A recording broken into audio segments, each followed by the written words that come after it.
In a world crying out for Thunderdome.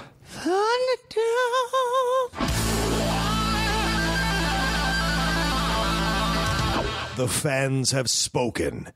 2 films enter, 1 film leaves. The top 10 gives you a reckoning by the name of Thunderdome. Thunderdome.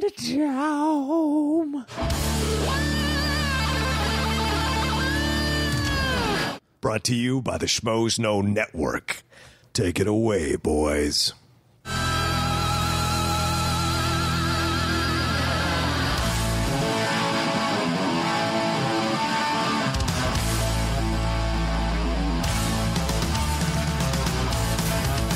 Welcome, everybody, to this week's Thunderdome. Thunderdome.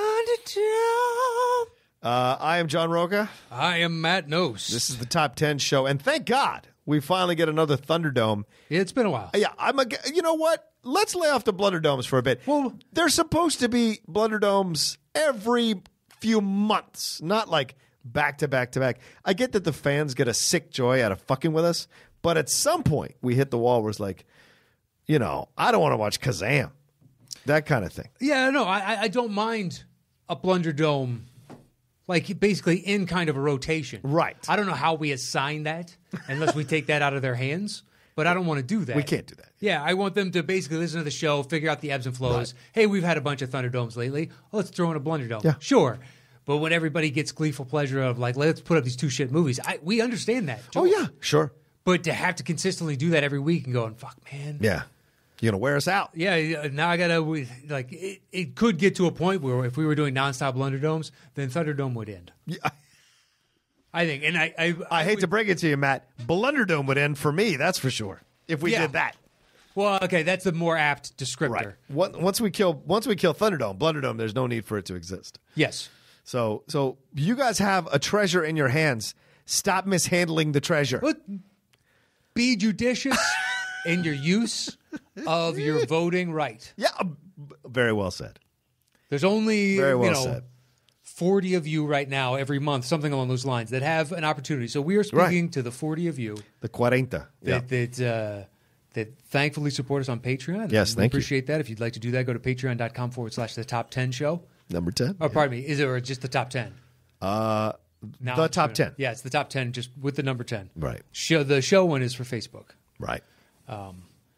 If you want to do that, you can be part of that, whatever it is you're going to be on the next one. I think it's somewhere around those numbers. But basically, you guys are all avid listeners, so give us a Thunderdome next time. Yeah. Give us a break. Feel us out. Us out. If we've been riding the joy for too long, it's fine. Yeah. Take us down a peg. Then, yeah, exactly. It mixes it up. But if it's the Blunderdome all the time, it does get monotonous of like, fuck, dude, it's what's the worst of 2 evils? And they never pick the one that I'm like, well, if I got to sit through, well, they have once. And if Kristen and Alex Sakos keep encouraging this kind of shit, I'm going to show up at their houses and kneecap them like Tanya Harding and Nancy Kerrigan. I'm not joking. They're the ones that encourage them to go for these Blunderdomes and pick these terrible movies. I've already told Kristen she is lower than a hobo to me. Oh, my God. I don't know how much lower she can go. That's a pregnant woman, man. You can't talk about her like that. What's wrong with you? Look, I told her the hierarchy is her baby, their dog, her husband, hobos, and then her. That's it. That is the Smith hierarchy in my book. Yeah, I'm a little... She picked a fight with us. Not us. She picked a fight with you. Well, she did. And I'm she not threw involved you in under it. the bus thereafter. Which one? I don't want to call this one. We get into so many fights online. Which one was this? It was the last one. Anyway. You sound like you don't even know what it was about. I do, but I'm looking at the people that were part of this week. So I'm staring at the Facebook. I just wanted to give a shout out to them. Go ahead. It was... well, the problem is on the second one, I cut off their last names because I just wanted to tag them in it. So it's Dylan Steiner. He chose. So his choices were Thunderdome. I like this. Mm-hmm. So he put Thunderdome, martial arts / underrated martial arts / spoof movies. So some people in the voting public thought that meant to be a spoof martial art. Martial arts. Like, no, that means or more accurately either or. A slash is an indication of you have 2 choices here. It's true. So Kevin Fuss and John Dowse are the ones that shot back. John Dowse shot first, and he actually adhered to the underrated. He went History of the World Part 1. Which is a great film. It is. And then Very funny. Kevin Fuss hit me up, and he's like, I don't know spoof movies. And I sat back, and I was like, well, spoof, because I was like, the other person chose a spoof, so you put a martial art up against this. Yeah. Because this is how I'm reading it is an either or. And he's like, good, that's how I was reading it too. Yeah. And I was like, if you don't know spoof, think, and I rattled off the top of my head, like 7 different, spanning all kinds of different genres. Right. So like I was like Airplane, Naked Gun, Hot Shots. Sure. Just across the board, Top Secret, practically anything from Mel Brooks, et cetera, et cetera, et cetera. And he shot back. He's like, okay, fine, then I'll take Young Frankenstein, which is not underrated. Yeah. And, that's right. It's not an underrated It's not underrated. Film. So it's an unfair fight. So for that, I apologize for John Dowse. But Kevin was struggling, and I was like, you know what? I'm just going to take it because I'm not going to put him through the ringer because he was already hemming and hawing about, like, I don't know. So I was like, well, how about any of these? I didn't tell him he chose Young Frankenstein. I'm going to give it. I just like, fuck it, because we've already gone back a few times, and I felt like I was helping all of our situations by just saying, I'm going to accept it. Okay. It's not underrated. So, John, you are right in that I kind of screwed your choice. He said that? No, I'm saying that. Oh, okay. If you feel that way, it's like, well, that's not underrated. You are correct. Well, I was just trying to help Kev. Some people do feel it's underrated, especially if you saw this past week's Schmodown with Jeff Snyder versus William Bibiani, where Snyder missed what, Teri Garr? Yeah. Yeah, I saw. He missed all those 70s questions. I tried to cut to the end to just see the final score. Yeah.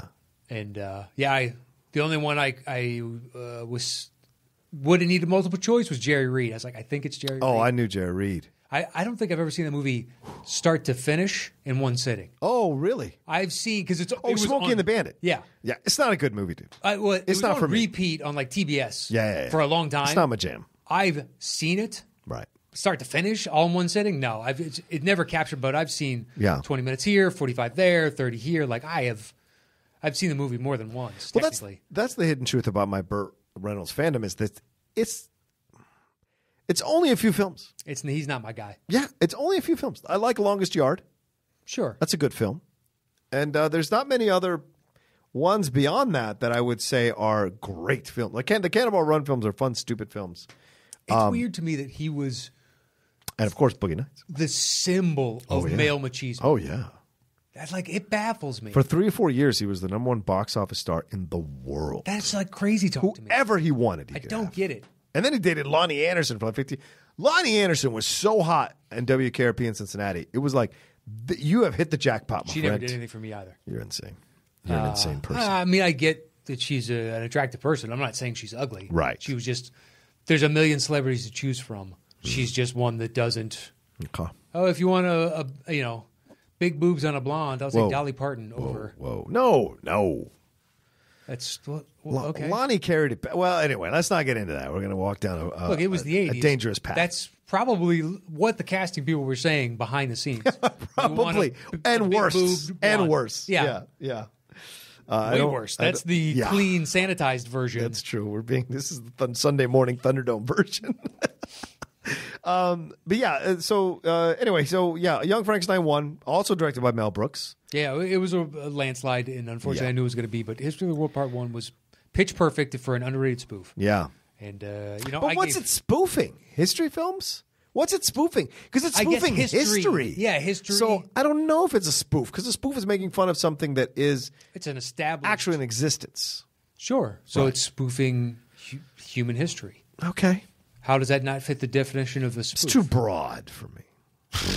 Okay. So you like the more narrow, I'm spoofing a cinematic trope? Like Airplane is a spoof, right? Of those airplane movies. Airplane movies. Yeah, so you want airport movies, specifically. You want spoof to you means it can only be made fun of a subgenre within film. It can't be spoofing real life occurrences. Right. For me. Okay. Right. Now, what are some other spoof films? There's tons, but... Okay. Well, like I said before, you got Naked Gun, Hot Shots. A Police Squad. Yeah, Naked Gun. That's just, being a cop. Yeah, it's funny. Loaded Weapon, Scary Movie. Right. Hot Shots. Yeah, it was great. They're all spoofs. Hot Shots is a spoof of Top Gun.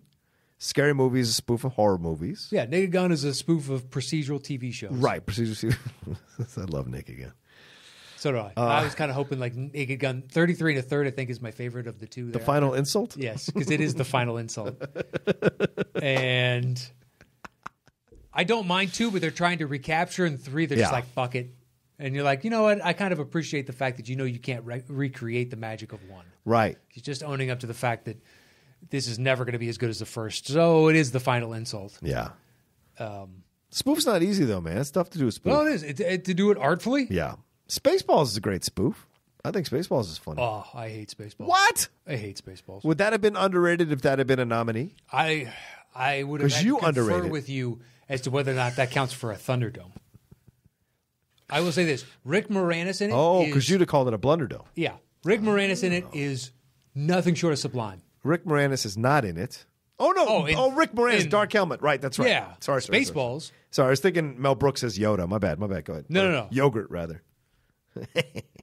And I don't mind the Empire side of the discussion sometimes, like of the story. Right. But the Han Solo, Leia, C-3PO, barf over on the side is so annoying. I don't care for any of those. You took John Goodman, one of my favorite character actors, right, and turned it into this could be in the discussion of my most hated film. You mean John Candy? John Candy, sorry. Right. Bill Pullman is the... Yeah. Snooze. Yeah. He's gotten old, man. I saw him he's an Equalizer, too. Yeah, he's an Equalizer. He's irrelevant in the film. And I was surprised by that. Like, it's a nothing role.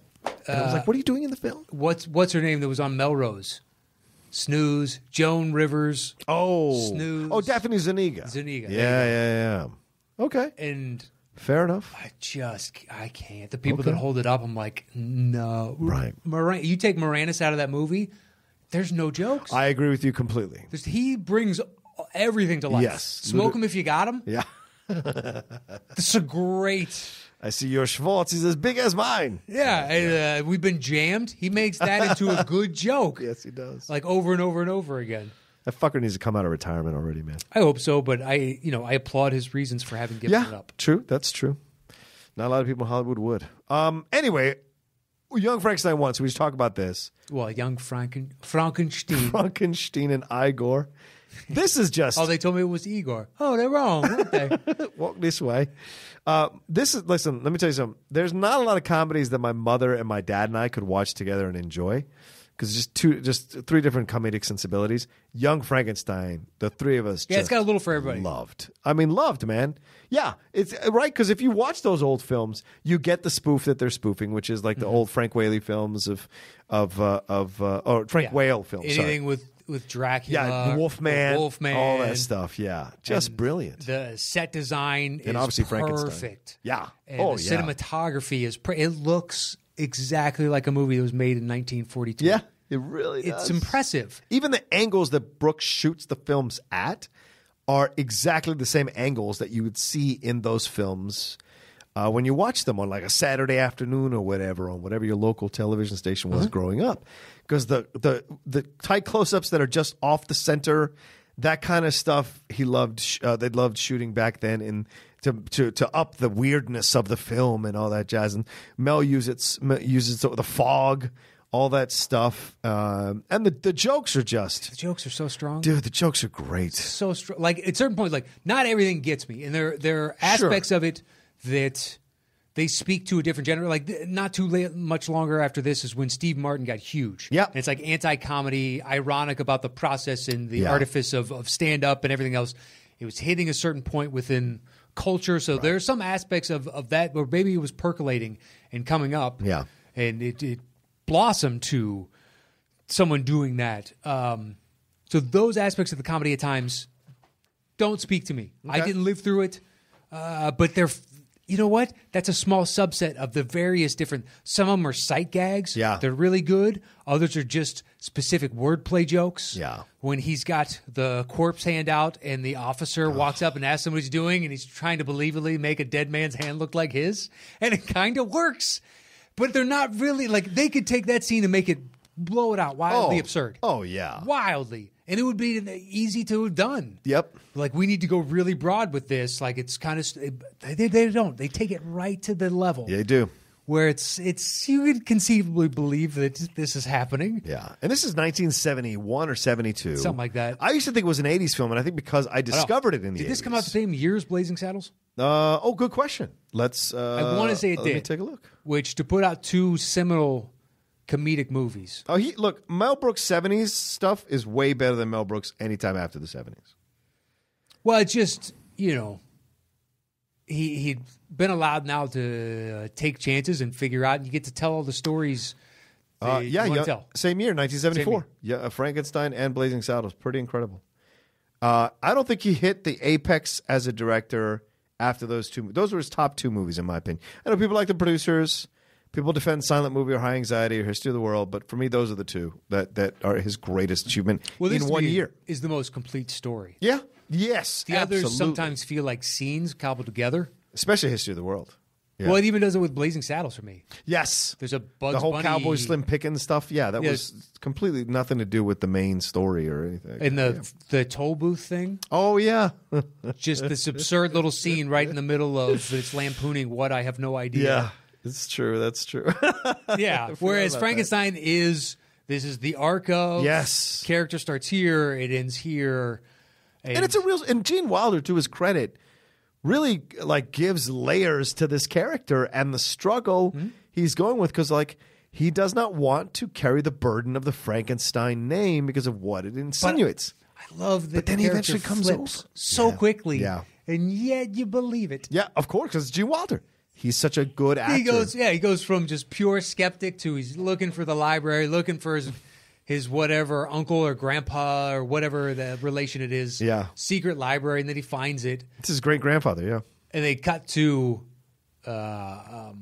his, Igor and Teri Garr sitting there. I can't remember her name. Helga, isn't it Helga? Helga, yeah, you go. Because it's Frau Brucker or Bucher. Frau Brucher. Yeah. The horses, yeah. That's Cloris Leachman. Supposedly, the old urban legend is Brucha is Yiddish or German slang for glue, and that's why the horses were. But I guess that's been debunked, and that's more so lampooning horror films. They used to have audio tropes like that they would, for certain characters, to suggest their entrance before they got there. Yeah. Because I always heard it was the glue once I got above a certain age, and I looked it up before this, and I was like, oh, yeah, I just want to confirm that is right. Is that? Yeah. And it turns out, according to Snopes, they're like, the common misconception is that. And it's like, oh, that's what I heard when I was a teenager, and it's just kind of always stuck with me. Right. But yeah, the switch, so when they're in that, they're all excited, they found it, and he figures out, and then the next thing they cut to, and they're falling asleep as he's just reading through page after page of this manuscript. But his mania it went from utterly dormant to completely stoked. Which is brilliant, because that's right, when you're running it from something and you're trying to create all these walls so that you don't have to go back to that thing, it's because you know that thing will suck you back in. Mm-hmm. And as soon as he starts to, and he's resisting the whole way. Yeah. When the guy shows up, the old guy shows up at the beginning when he's teaching the class, which is hilarious with the old dude and the stabbing and the knife and the ball. Oh, they're putting the balls on his. They're just trying to pull the thing out of the casket. Slowly pulls back. That's a great sight joke. So brilliant. Just the cold dead hands do not want to give it up. Yeah. It comes back and forth a couple times. It's a great, no need for dialogue. Right. Nothing. But his progression through the whole, and then when he realizes, he's like, it could work. And then he's completely over the moon. Yeah. And Teri Garr is so great in this as she's so funny, so lighthearted funny, man, and sexy, but still fun and enjoyable. And it's not about her being sexy; it's about more than that, which is great. And then Marty Feldman, hilarious as Igor with the eyes. Oh, he's the best. I mean, the Abby Normal scene alone, dude, will never leave my head. It's a classic scene, dude. Oh, I mean, over and over, he breaks the fourth wall so many times. Damn your eyes, and he just turns to the camera, and what does he say, like God already has, or something along those lines? Utterly breaks the fourth wall. His hump moves, and he then he turns to the camera and gives this weird little, is it a wink, is it not? Kind of like, hey, I'm playing tricks over here. What does he say? He says something to the camera as well, like, he said, oh yeah, Paragon of Science or something like that, or something like that. Where he's making fun of Gene Wilder losing his mind and shit. Or he repeats at the end to. What is it, Madeline Kahn? Yeah. When she gets out of the carriage, and she has her interaction with Gene Wilder, her fiance, and he walks around, and then Igor comes up and has the exact same conversation. And tells her, like, hush, hush, don't don't tip your hand on this. We don't make it feel bad, kind of thing. Right. And then Peter Boyle shows up, which is a whole other level to the movie. Who say shows up? Gene Hackman. Oh, Hackman too is great. Oh my God. Early Hackman career and does a cameo in a comedy. Yeah, he did this. And I remember because we covered this on the Cinephiles. Apparently, he's friends with Mel. I think that's what it was. And then Mel said, "What are you working?" He said, "Gene Hackman, what is he working on?" He's like, "Oh, this comedy wouldn't." He's like, "Oh, no. Is there anything I can do on it? Because I want to do something on it." And so he said, "Well, yeah, we haven't cast this part." He said, I'll do it. And he came and did. Like, it was really just a conversation at a party or something. And then he agreed to do it and went on the set. And apparently some of that is his improv, Hackman's improv. And that tells you something, dude, that sometimes when you typecast, they don't let you do comedies. And he's done some comedies, but they're terrible. Oh, yeah, nothing like Loose Cannons with Dan Aykroyd. No, this is incredible here, right? He's playing a comedic straight man, which is not the easiest thing to do. There's nuance to that character. When he asks the monster his name, he's like, didn't catch that. And it just kind of leans in closer as this blind guy. But the delivery is so amazing. It's the perfect delivery. Or my guess is there's one of the improvs is the throwaway line at the end of that. And he's like, "Don't leave. I was going to make espresso." Yes, that was his improv. Yeah, and it just cuts. Yeah. I didn't know that, but in my head I was like, God, I wonder if that's him watching it. It's like that kind of has to be him because I don't know why a writer would ever write that. Exactly. As a joke. Like, how is that a joke? It comes down to you have to be able to throw the throwaway of, like, of course the character espresso. He's like he's building. We did soup. We did the mug. Yeah, the mug. Whatever that's wine. Yeah, we had a cigar. Now of course we have espresso. That's the aperitif that comes at the end of this. All of this. It's a palate cleanser. It's so good. His voice, Hackman's voice, is great. He's like, "Oh, it's been so long since I've had someone here." And he's just all of it just builds through the whole thing because he seems so appreciative. Right? And all the monster just wants to be in a place where people want him there. Yeah. And here's this great guy who seems like he's like totally receptive of him and wants to spend time with him and wants to, like, make him food or feed him and have a baby. And the whole time he's just messing it all up, and it's just terrible. It's like doubly terrible. The pitch to Hackman. What's the role? All right, well, it's Frankenstein, right? But we're calling it Young Frankenstein. Like, it's his lineage comes back, and they're basically going to rekindle the thing. Okay, right. Interesting. I'm in, kind of in. So what's the part? So the monster goes around. He gets let loose. So that makes sense. He goes around. Does he terrorize the countryside? Like, nah, he befriends this little girl, but then she gets catapulted back into her bed and instantly falls asleep. So the parents are put to rest. Like, there she is. And then, okay, all right. So we're proving that he's a good person. Yeah. So then what's my part? Well, you're a blind priest. Yeah. Who's kind of a hermit monk that lives on his own. Oh, okay. Like, I just can't imagine. And the idea of that as a comedic character is perfect. Yeah, oh my God. It fully services, like, the monster to grow. Yeah. And for us to see him as just kind of a thing, a person walking around, experiencing.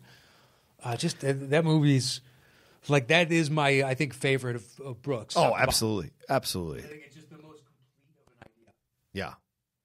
And what happens? Did you point at something? Yeah, the mic is going to. I thought you were saying the cord came out again. You did. So you put it back in. Oh, so you couldn't hear me again? Yeah, just for that line or two.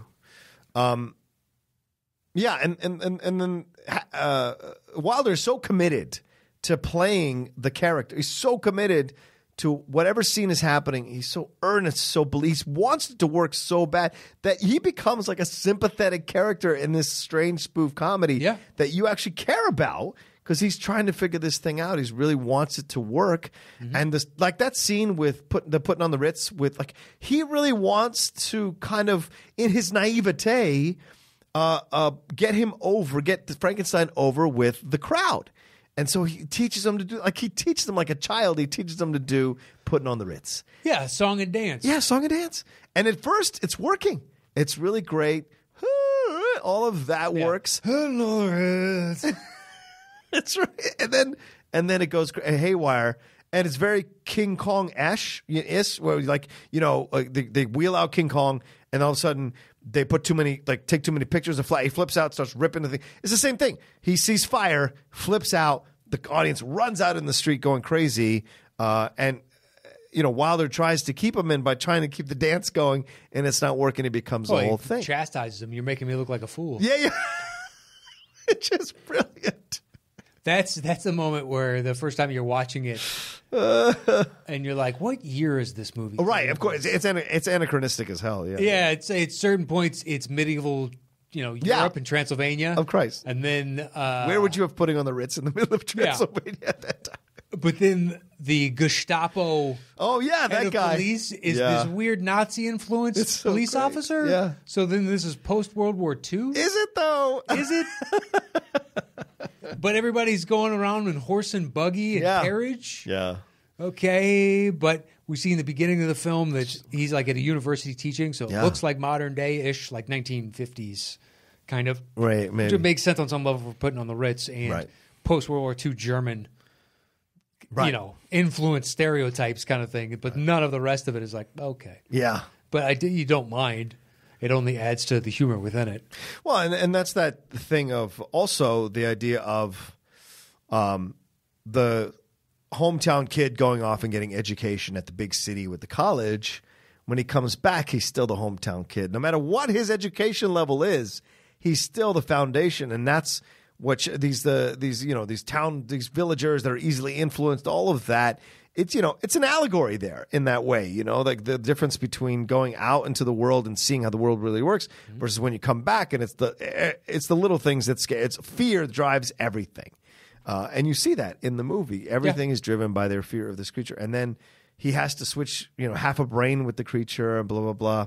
By the way, my favorite line is and Madeline Kahn is incredible in this movie. It's so funny when Frankenstein the monster seduces her and apparently has sex with her a number of times, and he just walks off, and she's like, "Where are you going?" Just like all the guys, 5 or 6 quick ones, and you're off with the boys. Well, you better keep your mouth shut. And then she goes, "Oh my God, I think I'm in love." It's just so funny, that delivery of 4 separate lines that are 4 completely different meanings. Well, and she makes them work so well. Yeah, because she's given Wilder Frankenstein, the Heisman, right. The whole movie, the opening because she doesn't want to be with him. The two of them, is he goes to kiss her, not on the lips. I've got that thing tonight. Don't do this. I've got that other thing Tuesday. Kind of, it's just over and over and over.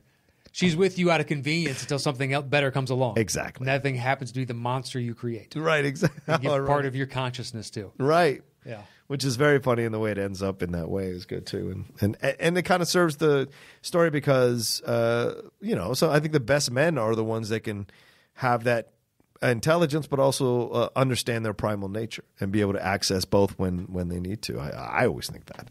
All right, anything else to add to this thing? We've talked about it for 25 minutes. No, I just want to say once again, thanks to the 3 of you, Dylan Steiner, Kevin Fuss, John Dowse, for participating in Thunderdome, and to everybody that was in the pool. Another one is coming out in the near future. Another random drawing will be the end of this week, actually, once you guys are hearing this. Yeah. So look forward to that. That'll be on Facebook at facebook.com/groups/the top 10 show. And for those of you that are Patreon members, if you're not on Facebook, I get it. But if you are and you're not part of the group, because there are people that I try and tag. Yeah. And you're like, if you're at this level and you're on Facebook, why in the hell aren't you part of the group? Makes no sense. You can, and if it's some of you don't want to get notifications, whatever, you can be part of the group and turn off the notifications. So you can come onto the page whenever you want, but you don't get a notification that someone posts something or tags you in something. You don't have to get any of that. Well, we kind of need it for the tagging. That's the whole point of why I'm bringing it up if you're on Facebook. Right. Because I tag you in it. That way you see it and you can help expedite this process so I don't have to email you on the side. Fair. It just makes it a little easier. I don't mind emailing, but it seems to be quicker on Facebook than it does on email. Sometimes people just don't respond to their email for 3 weeks and be like, "Oh, my choice is this," and be like, "Dude, that was weeks ago." You're more than welcome now to be on the next. There's one guy that did. It wasn't 3 weeks, but I think it was 2 weeks. Yeah. I emailed you 3-4 times, man. Yeah. I tried to get a hold of you. We announced it on the show. It's not our fault. Yeah, I'm doing what I can. I don't have a number to reach out to you on. And please join us on Facebook to do that. Mm-hmm. You can always vote there on Twitter. For me, at Matt Knost, MATTKNOST. John will give us in a second. Or also at patreon.com/the top 10 with the number 10. That's right. And others brought up, one of our fans said they're going to be in town. They're going to go to the shop. So if anybody's in town and wants to go to the shop, you get 10% off if you just say, top 10 sent me. There you go. I haven't mentioned it in a long time, and he was going, and he was like, oh, shit. Right. Well, I should have brought it up before. So if you want 10% off and you happen to want pizza, please check out the shop. It's 10% off. Just say the top 10. They'll give it to you right at the register, and you'll be good to go. I'm going to try that. I should go down there one time and try it. Go for it. I should say the top 10. I normally deliver it to you, so That's true. You get the best of all worlds. But if you want to drive down there, go right ahead. Some people have been complaining when we do the Schmoedowns that they're like, "Why don't we get the two saucy broads pizza?" I'm like, that is way too far to deliver pizza. My wife did it once, and it was just not worth it. No, it's too far. It's too far, and it gets cold by the time it gets there. Yeah, even if you put it in as many of the best delivery bags we have. Yeah. Sorry, with traffic and what time those things shoot at, there's no way to get up here quick. Exactly. If they had an oven here, she could drop them off par-baked, and then you could bake them the last 20% of the way. Well, that's not a bad idea. Is there an oven here? There is not. There's not an oven here. So There's can't do that. Oven here. Get Fernandez to buy an oven. Then you got to get all the venting for it and what's heating it. More than likely gas. Yeah, I know. I'm Can't taking even care fix of the this. mics. I'm going to do that gratis. By the way. Oh, how nice of you. Yeah. Well, I don't. Whatever. We can talk about it. Yeah, sure. All right. Well, and you can find me at The Rocha Says on Twitter and on Instagram. See all the stuff I'm doing there. So thanks, everybody who voted. Thanks, everybody who is a Patreon, who loves to participate in our Thunderdomes. We really appreciate it. And we will talk to you on another future Thunderdome. Thunderdome.